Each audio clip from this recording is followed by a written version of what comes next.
नमस्कार, म क्षितिज सुवेदी। यो क्लासमा टीटीएस को हाइपोथेसिस जुन क्वेसन सल्भ गर्दैछु। प्रिभियस क्लासमा यसको इन्ट्रोडक्सन बनाएको थिएँ मैले है, टीटीएस मा कसरी क्वेसन सल्भ गर्ने त्यसको फर्मुलाहरुको प्याटर्न पुरै डिस्कसन गरेको थिएँ। अब यहाँ चाहिँ म क्वेसन सल्भ गर्दैछु भनेपछि यदि तपाईले त्यो पार्ट हेर्नु भएको छैन भने बेसदेखि नै हेर्नुस्। फर्स्टदेखि हेर्दाखेरि तपाईले राम्रोसँग बुझ्नुहुन्छ। यदि च्यानलमा नयाँ हुनुहुन्छ भने च्यानललाई सब्स्क्राइब गरिदिनु होला। यो भिडियो कस्तो लाग्यो कमेन्ट गरिदिनु होला र यो भिडियोलाई चाहिँ आफ्नो साथीहरुसँग शेयर पनि गरिदिनु होला है, जसलाई चाहिँ हाइपोथेसिस बारेमा जानकारी राख्न मन लागिरहेछ। अब यहाँनिर के हुन्छ भने a random sample of size of 16 showed a mean of 52 with standard deviation 4. Test the hypothesis that the mean of the population is 50 भनेको छ। र्यान्डम स्याम्पल अफ साइज 16 भनेको छ। 16 भनेपछि त के भयो, लेस भयो नम्बर है, भनेपछि यो बिलो 30 भयो। बिलो 30 भएपछि हामी के गर्छौं, टी टेस्ट गर्छौं। भनेपछि स्मल स्याम्पल साइजको लागि टी टेस्ट। त्यसपछि भने चाहिँ यसको मिन कति पाइरहेछ, 52 रे विथ स्ट्यान्डर्ड डेभिएसन 4। अब स्ट्यान्डर्ड डेभिएसन मात्र भन्नु, स्ट्यान्डर्ड डेभिएसन मात्र भन्दा त्यसलाई हामी के बुझ्छौं, बायस्ड स्ट्यान्डर्ड डेभिएसन भन्छौं। भनेपछि स्मल एस को भ्यालु 4 दियो। अब त्यसपछि मिन कति दियो त, स्याम्पलको मिन भनेको 52 दियो।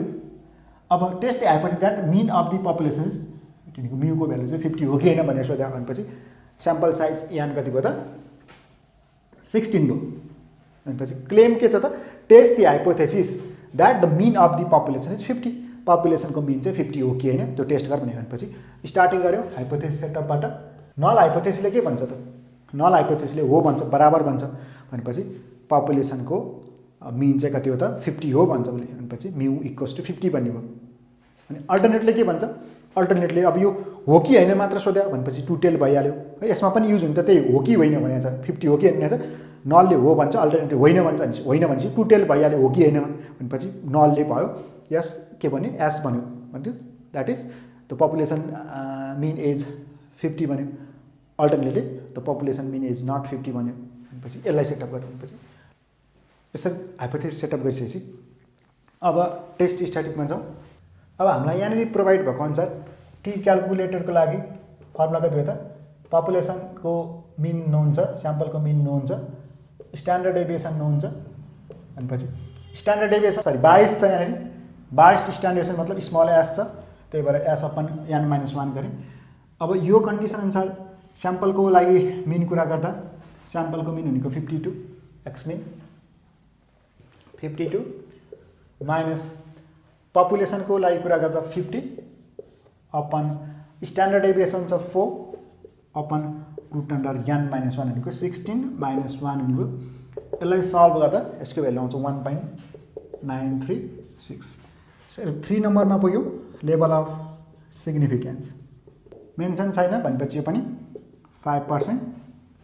4 नम्बरमा degree of freedom n - 1, degree of freedom n - 1 चाहिँ अहिलेको लागि n भनेको हामीसँग छ 16 - 1 भनेको 15 भयो degree of freedom. 4th number pay 5th मा क्रिटिकल भ्यालु। क्रिटिकल भ्यालु अब हामीले हेर्छौं कति त, टी टेबुलेटेड भनेको यो आउँछ टी कतिमा त 5% भनेको 0.05 को 0.05 को डिग्री अफ फ्रिडम कति त 15 मा। अब मैले यहाँ टेबल हेराउँदाखेरि प्रिभियस क्लासमा कुरा गरे हो टेबलको कसरी हेर्ने भनेर। जस्तै 1 टेल भयो कि 2 टेल भयो, यो 2 टेल भयो। 2 टेल भएपछि 2 टेलकै लाइनमा हेर्ने। जस्तै मसँग यहाँनिर 2 टेल टेस्ट भनेर माथि चाहिँ 2 टेल टेस्ट छ। अब त्यसको कति पर्सेन्ट त 5%, 2 टेलको 5%। अब डिग्री अफ फ्रिडम चाहिँ कति भयो त, डिग्री अफ फ्रिडम चाहिँ अहिले यहाँनिर हामीलाई 15 भयो। भनेपछि 15 को रेन्जमा जाँदा 2.131 यो 2.131 है डिग्री अफ फ्रिडम 15। अनि त्यसपछि 2 टेलको 5% गरेर हेर्ने, यसरी हेर्न पर्यो। पछि यो कन्डिसन अनुसार जाँदाखेरि 6 नम्बरमा result and conclusion. T tabulated 2.131 छ, क्याल्कुलेटेड कति छ त, क्याल्कुलेटेड 1.963 छ। क्याल्कुलेटेड चाहिँ कमी आयो के भन्दा, टेबुलेटेड भन्दा हामी मोडुलसमा लगाएर कुरा गर्छौं। जेड टेस्टमा जस्तो भाइ क्याल्कुलेटेड र टेबुलेटेडमा कम्पेरिजन गर्दा स्ट्यान्डर्ड भ्यालु टेबुलेटेड ठुलो आउँछ भने नल लिन्छौं, क्याल्कुलेटेड ठुलो आउँछ भने अल्टरनेट लिन्छौं। भनेपछि अहिले के आइरहेछ, टेबुलेटेड ठुलो आइरहेछ। So we accept null hypothesis that is population mean is 50. Population mean 50 भनेर यसले क्लेम गरेको test the hypothesis that the mean of the population is 50 हो किनभने 50 हो रहेछ है यो पपुलेसनको मिन 50 हो। यसरी अर्को क्वेसन मैले यहाँ मसँग चाहिँ यहाँनिर a sample of 10 cartons is taken randomly from the automatic filling machine the mean net weight of 10 carton is कार्टुन्सको कति आयो त 11.8 kg and unbiased standard deviation is 0.15। यहाँ क्वेसनले मेन्सन गरे unbiased standard deviation is 0.15 kg भनेछ। Does the mean differ significantly from the intended weight of 12 kg भनेछ। 12 kg जुन के बनाउनु खोजेर चुले त्यो प्याकेटमा चाहिँ 12 kg बनाउनु सरी कार्टुनमा चाहिँ 12 kg बनाउनु खोजेर छ।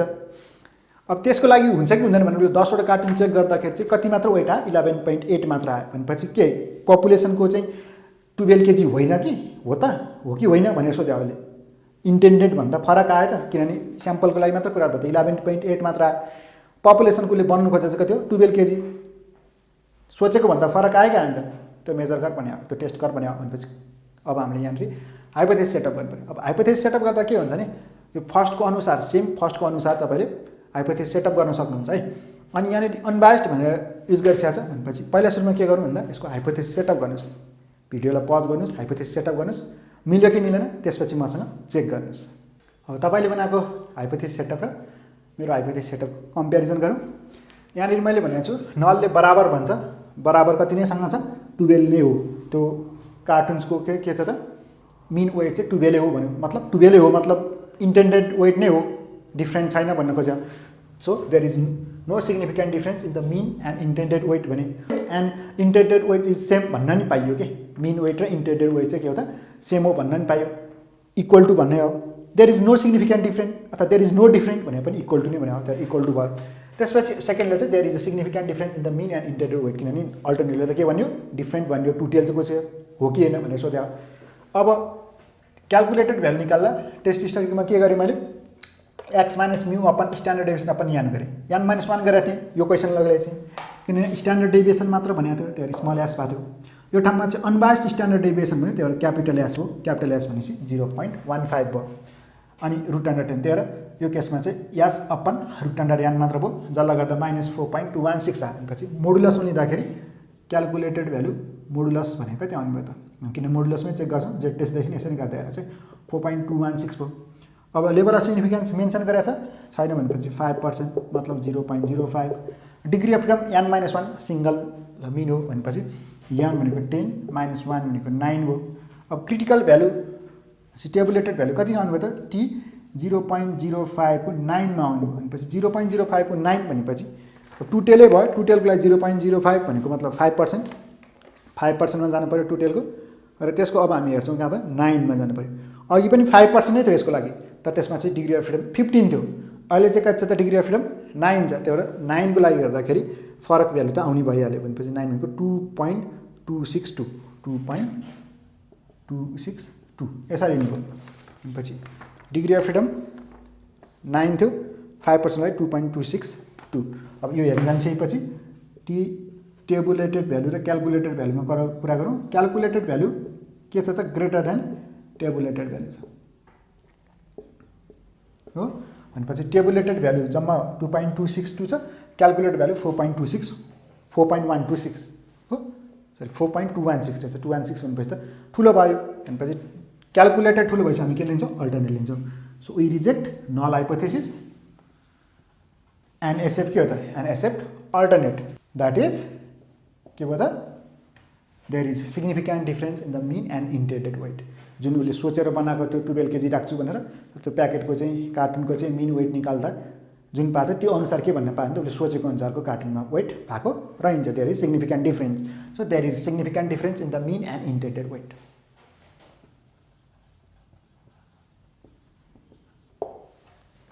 अब यसरी यो क्वेसन सल्भ गर्दा यहाँनिर मैले के गरेँ भने आफूले क्वेसनमा मेन्सनै भइसक्यो त अलरेडी मेन्सन भइसक्यो स्ट्यान्डर्ड डेभिएसन र मिन युज गरेर गरे हामीलाई क्वेसनमा कस्तो नै आउँछ नि यो टी टेस्ट केसमा चाहिँ मिन पनि आफैले क्यालकुलेट गर्नुपर्ने स्ट्यान्डर्ड डेभिएसन पनि आफैले क्यालकुलेट गर्नुपर्ने त्यो क्वेसन आउँछ त्यसको नि प्यारामिटर अब निकाल्नु पऱ्यो कि हामी स्ट्यान्डर्ड डेभिएसन र मिन आफै निकाल्ने त्यसपछि त बाँकी काम सबै यही हो भनेपछि एक स्टेप अलिकति लेन्दी चाहिँ त्यो स्ट्यान्डर्ड डेभिएसन र मिन निकाल्नु पर्ने हो नत्र बाँकी काम चाहिँ यही नै हो।